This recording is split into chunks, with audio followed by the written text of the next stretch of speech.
All right, guys, I'm just going to go ahead and start before it glitches again. You can let me know in the chat if it freezes at any time. As Drew pointed out, this is definitely a total test at the moment, but something I've been wanting to do, and I hope this content, this channel, gives a voice, gives a lot of entertaining ideas to the Pokemon space, which I think is obviously lacking at the moment. There's a lot going on currently in the market. Black Bolt White Flare just came out, and less than 3 days ago, right? And with that, obviously, comes the end to the SV era. There'll still be some more printing, but there's a lot of change happening right now in the Pokemon market. And this channel, why I am getting into streaming. I'm not somebody that necessarily ever wanted to stream, make content, be a content creator, whatever you want to call it. Not my forte. But I just feel like there's a lot of things missing in the Pokemon content space, whether that be on YouTube or whether that be on TikTok, whatever it may be. There's just a lot missing. There's a lot of repetitive nature that we're seeing, among some of the bigger content creators. All of them seem to do the same thing, repeat the same type of talking points. And I think with that, they're just it causes a lot of agony, so to speak, with a lot of the community, that they're just not in touch with a lot of what we are seeing. So I think my channel, will give a pretty unique perspective. I'm not going to be looking at the charts. I'm not going to be having a lot of visuals in here. It's going to be a lot of what I see going on in the Pokemon space, being in the streets, talking to the people, whether that be at shows, whether that be people, just trying to find Pokemon cards at big box retail. A lot of the community that I feel like a lot of the major content creators don't necessarily speak to on a daily basis. They're seeing a lot of the new people come in, but they're not talking to them. They're not hearing them. So giving a unique perspective where, I don't really go off the secondary market. Most of the content creators that you see talking in the space currently, whether that be Nostalgianomics or a lot of these people, Vapor, whatever, I don't even want to even talk, but, all they're doing is looking at charts, whether that be on TCG Player, Card Market, so on, right?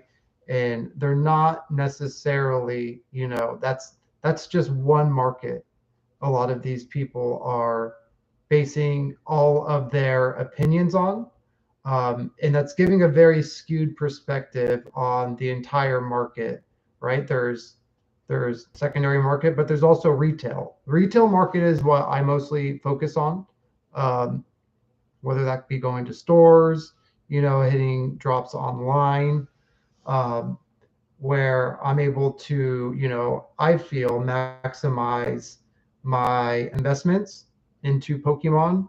So I'm coming at it from a very unique perspective, hoping that it gives some insight into the Pokemon space, the community, for engagement purposes, so on, right? Welcome back, Nate. Thank you. Can you tell me if you're hearing me okay?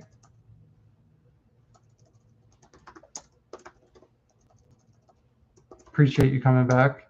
We'll get this figured out eventually. I hope it's not just circles at the moment. Okay. All right, good. Yeah, so just so you guys know, this will be low budget. I'm just wanting to get it off the gates here right now. We're going to be working this up together. I want to grow a community and, grow this, right? So just like in Pokemon, I only started doing this, kind of when it came to investing. Pokemon Day was my biggest day where I, spent, probably it's not a lot, comparatively to now, but like $600-700. I was able to buy over 100 prismatic packs at MSRP. And, I jumped on the opportunity. It presented itself to me. And, that was kind of, so I haven't been at this very long, right? came over, as much of you guys know, and I'm sure many of you were in the Nostalgianomics Discord, where, I think a lot of us, a lot of like-minded people came over there. Obviously, for various reasons, we left there, but a lot of like-minded people over there.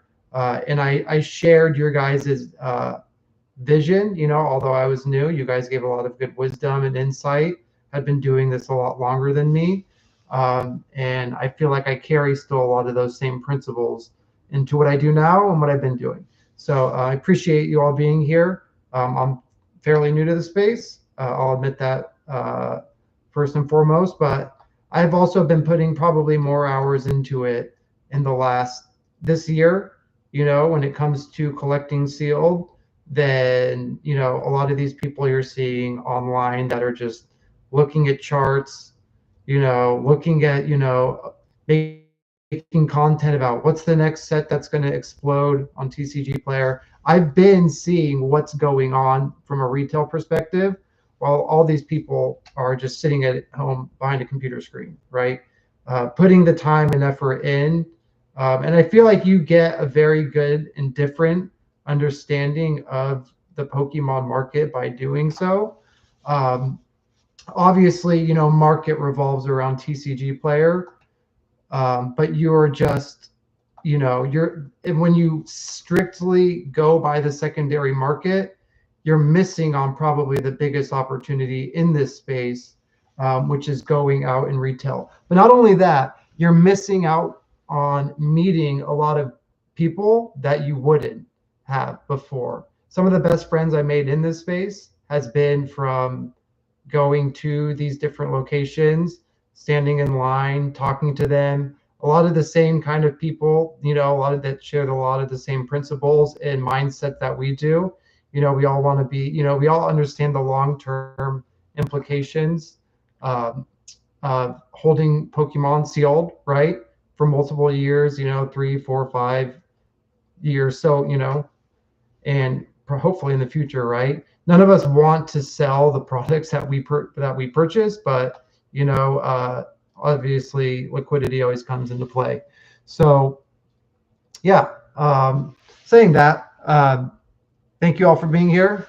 It really means a lot to me, to be honest. I'd just like to say that. So yeah, I kind of got into why I'm getting into streaming. I'm not necessarily a streamer, although I feel like there's a lot going on. There's a lot that's being said that's just out of, not so out of place, but just not, it's just missing the mark so bad.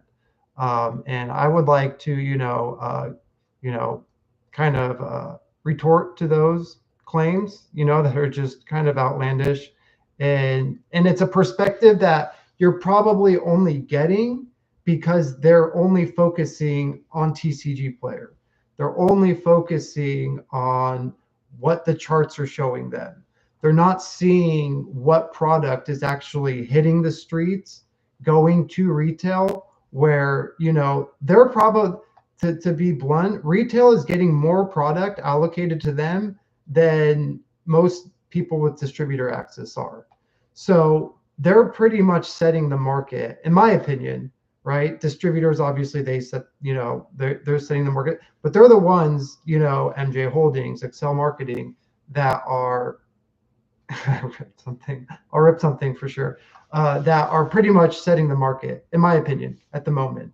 So to be kind of not talking about that, you're missing, at least in the US market, on what I would say is the biggest market maker in the US right now, which is, what the prices big box retail is setting. $50 for a prismatic ETV. Now we're seeing $60 for a black and white, for a Black Bolt White Flare ETB for each of those. So their impact on the market can't go, unnoticed. And I hope with this channel we're able to bring that a little bit more into light. So this channel, I'll rip something for this channel just because I hope it's still streaming well, just because it's kind of like the first one.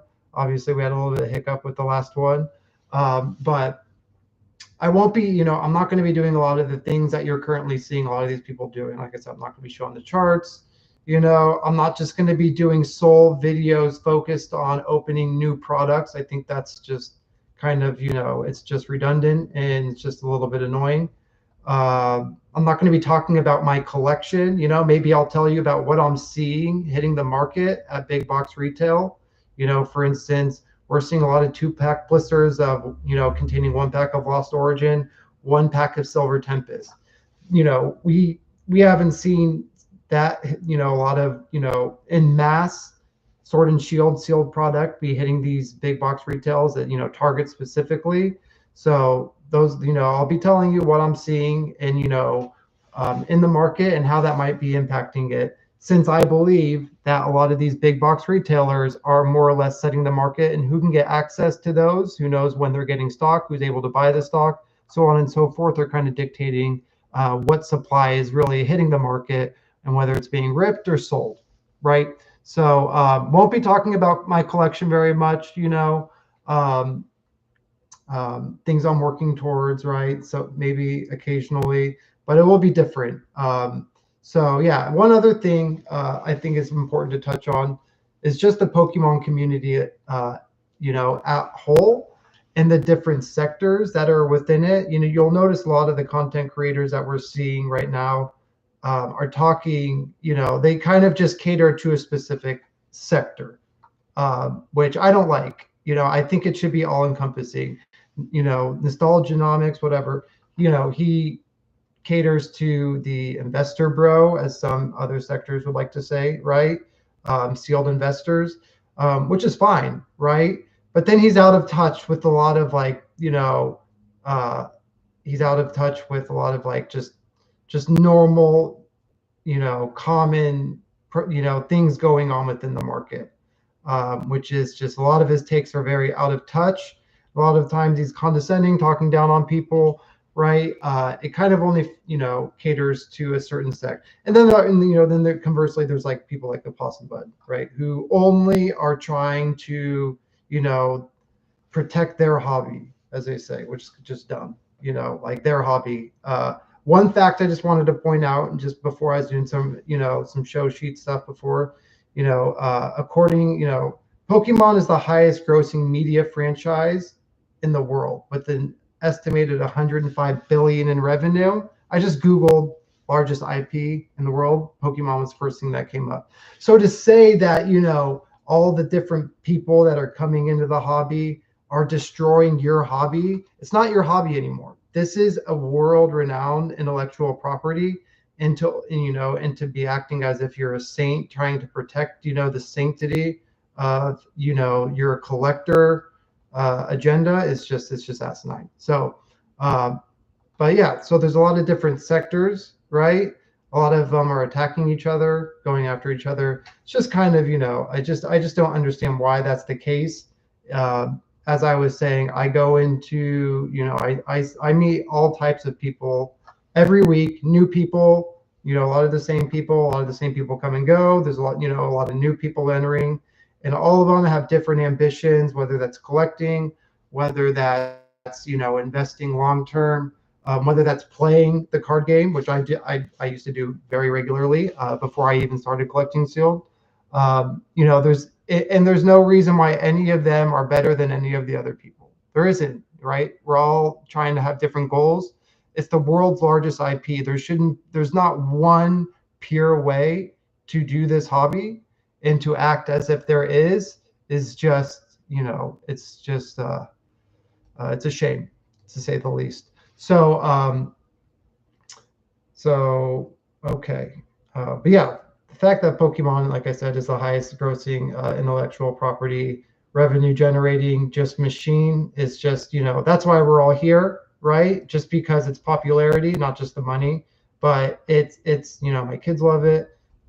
It's renowned around the world. So I wonder why my channel will be unique. I'm not going to be doing a lot of visuals and stuff. I'll start my streams more or less like this, where I'll just be talking about a few things that I'm seeing in the Pokemon space, and kind of just giving my thoughts, my opinions, how I see things, how I see some things unfolding. Right now we're in a unique space where, black and white just came out, but with black and white, it's very new, but it's the end of SV, right? That Scarlet and Violet era. So, what does that mean? We have a good amount of time until the Mega Evolution set comes out, which I'm looking forward to. But, there's a lot of uncertainty going on, and there's a lot of time between now until Mega Evolutions. Obviously, it's summer, so that plays a factor into it. I know there was a lot of debate in the Palatown Discord. Yeah,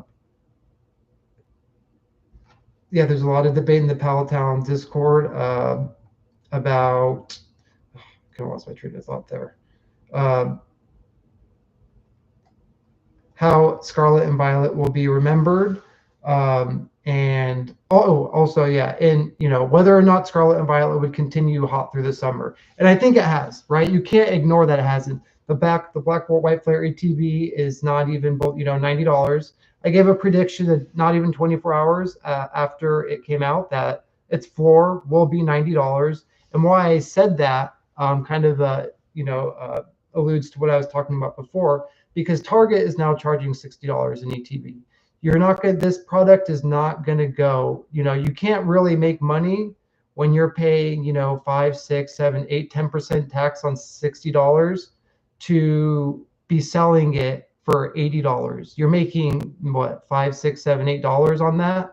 That's not something that is sustainable. And since a lot of scalpers, or I like to call retail arbitrageurs, why they have a much more meaningful impact than a lot of people with distributor access is because they're able to get more product.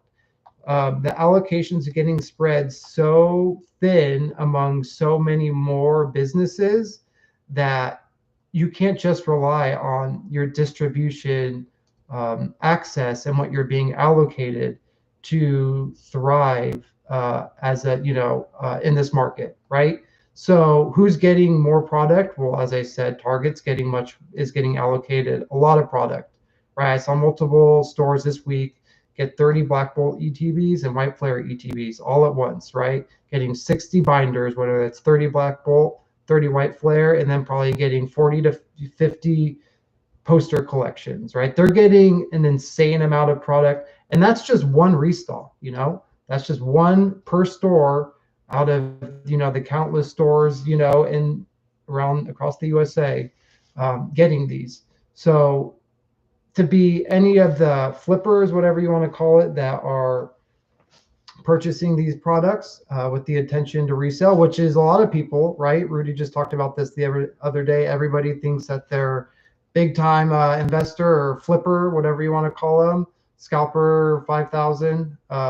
So yeah, they're not going to be making any money, and they're going to be hurting very soon if they don't sell these ETVs for at minimum $90, right?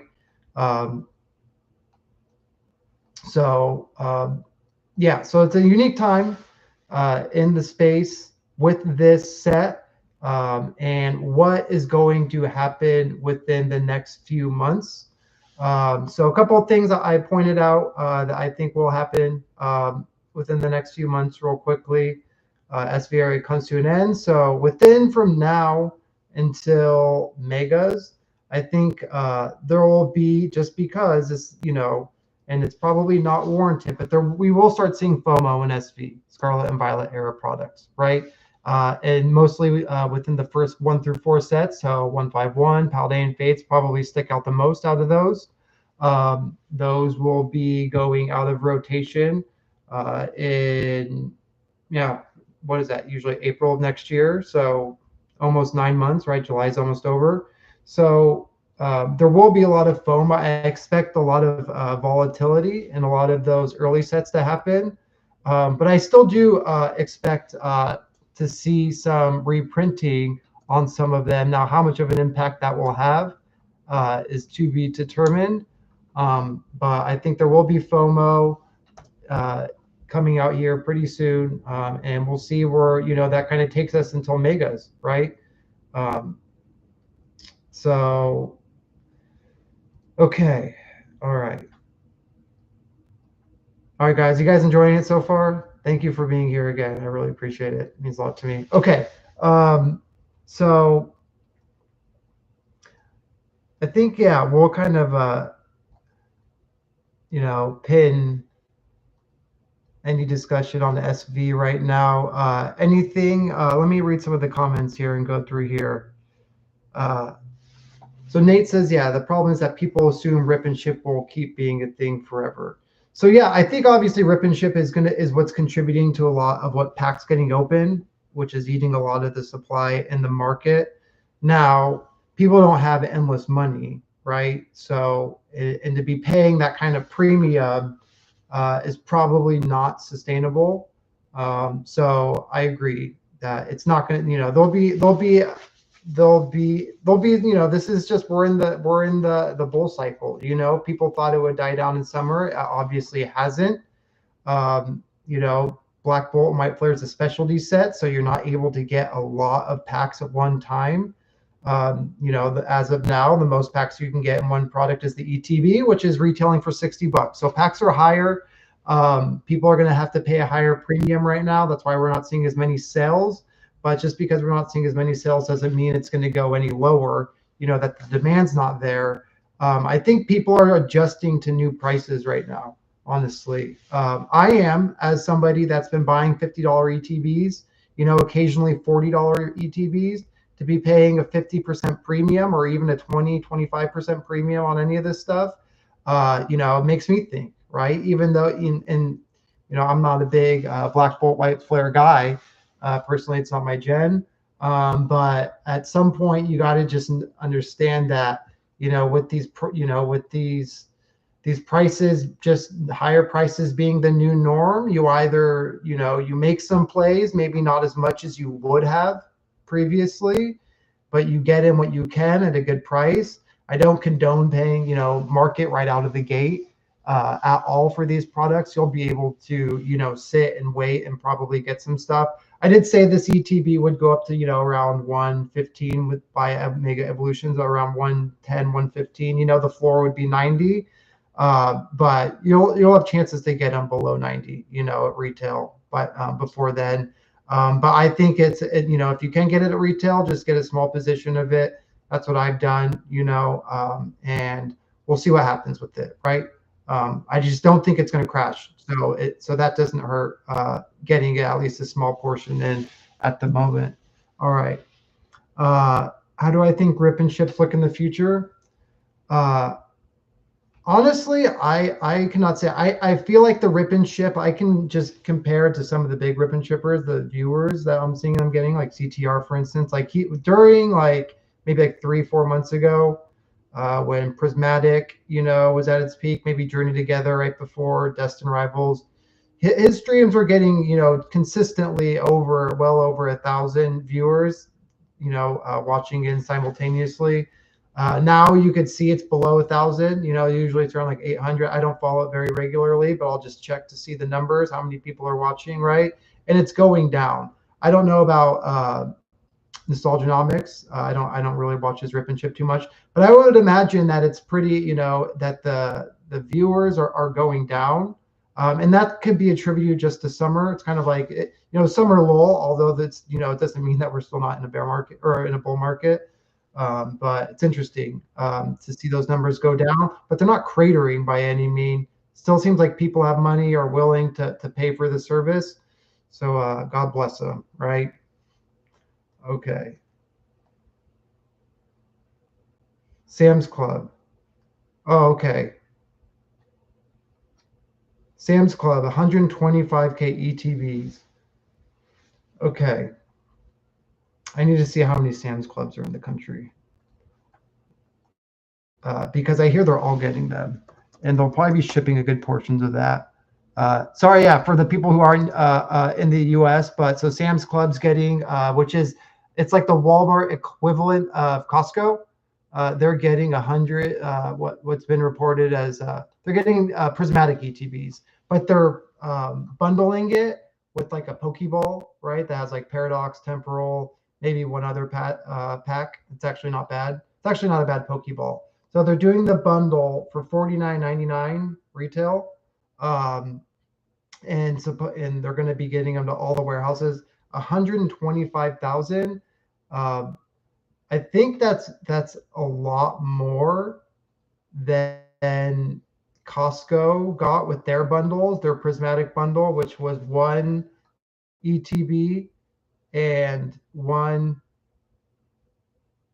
okay, 150 to 400 per store. Okay. So new ETB, yeah. So they were getting a prismatic ETB and prismatic bundle, and I think that was like $55 retail or something like that. It was something crazy. Like you're getting a bundle for like $15, and you're getting an ETB for like $50 or whatever it was. It was an insane deal. We got a lot of those, thankfully. While they lasted, they didn't last very long. Um, and so, yeah, so I don't think they got nearly as many. From what I remember, they only got like 50,000 of those. Those went quick. So if Samsung's getting 125,000, I don't think it's going to have that much of an impact on the market. And the reason why is because I think it's just going to be getting into the hands of fewer people. Sam's Club is going to be, they're doing limits of 10 from what I've heard, 10, which is crazy. And there's some stores that don't even do limits. So some people are going to be filling their entire shopping carts with this. So each store is probably getting about 3 to 4 pallets, which is a lot. Don't get me wrong. So I don't think it's going to have a major impact on the market. I don't know. Share if you guys think in the comments, any of you UK people, if 125,000 prismatic ETBs is going to have a major impact on the market. I think it could, but I'll be buying them. I know that much. But the other thing too, I wanted to point out with this, like this opportunity right here, Sam's Club, Costco, right? These deals that are crazy. You won't see any of these Pokemon content creators telling you to try to get these products, right? They're just going to talk about, oh, what kind of impact it's going to have on the market. See if you can find good secondary market prices on these, right? Buy the dip. No, just go to these stores and buy them, right? Figure out a way to go to the store and get these products. Don't just say, oh, it's too hard, and oh, the scalpers, they're not letting me get it. Just, you got to try harder in this market, right? And to get where you want to be, you can't just sit back and look at TCG player market prices all day and have FOMO of buying in at these prices, because there's tons of product hitting the market. I could tell you, a lot of my friends could tell you the same thing. And just being at the right place at the right time, you can get a lot of these deals. And yeah, so yeah, I hope. I don't think I have anything else. It doesn't look like there's anything else in the chat. Couple of things I'll just kind of quickly end on. So SV era is coming to a close. Any Sword and Shield 151 Paldean Fates products that you guys can find at MSRP is an auto buy. At least this goes on the US end. I presume as well in the EU. I know your prices on 151 is a little bit more inflated than over here across the pond, but definitely be picking that up as much as possible. I think as SV era comes to an end, there's still going to be prints of it, but we're just getting further away, more importantly, of Sword and Shield, which is I think more noteworthy and is being overlooked with the SV. This bull run really started with SV 151 kind of catapulting it. So that's where most of the market's been. But people that follow this market very intently for a long time, a lot longer than the many new entries entering it, know that Sword and Shield is undervalued right now. So any Sword and Shield you can find for $5 a pack, you buy it and you hold it. Not even a question. That should probably be your first priority right now, especially with things like Sam's Club printing getting 125K prismatic ETBs. That these are wild numbers, right? Who's not what sets Nera is not going to be getting that is going to be Sword and Shield. So go ahead and get those. 151, it's going to be breaking new all-time highs very soon. Same with Paldean Fates. It's ending its cycle. And so continue to pick up that as you can and just holding it. I wouldn't, Don't flip it if you can. Just hold on to it, and you'll be happy in a year, and probably over the next 2 months too. So I'll be trying to stream 2 to 3 times a week, probably three right now. I think that's a good number. But I'm not just going to stream and talk about things that, when it's like quiet, right? If there's something to talk about, somebody says something dumb on the internet that I want to respond to and just, tell them why they're dumb, I'll do that. But most of it, I'm not just going to talk about something just to talk about, which is a lot of what content creators do nowadays in the Pokemon space. And it's, they're just repeating the same stuff. So, if there's something, something new that comes out, new release, new whatever, right? And I have something to say about it, then you'll see me on here. I'll be posting updates. I'm in the Palatown Discord, and then yeah, and then I'll be posting some hopefully, yeah, a lot of content's coming. So this is the first of many. I appreciate you all guys being here. And just so, yeah, one last thing, very low budget at the moment. So thanks for bearing with me. But I have a lot to say, and this is only going to get better. Can't do it without all the people here. I appreciate your support, and we're going to grow this thing, and we're gonna go to the top. So, all right, guys, have a good night. Thank you.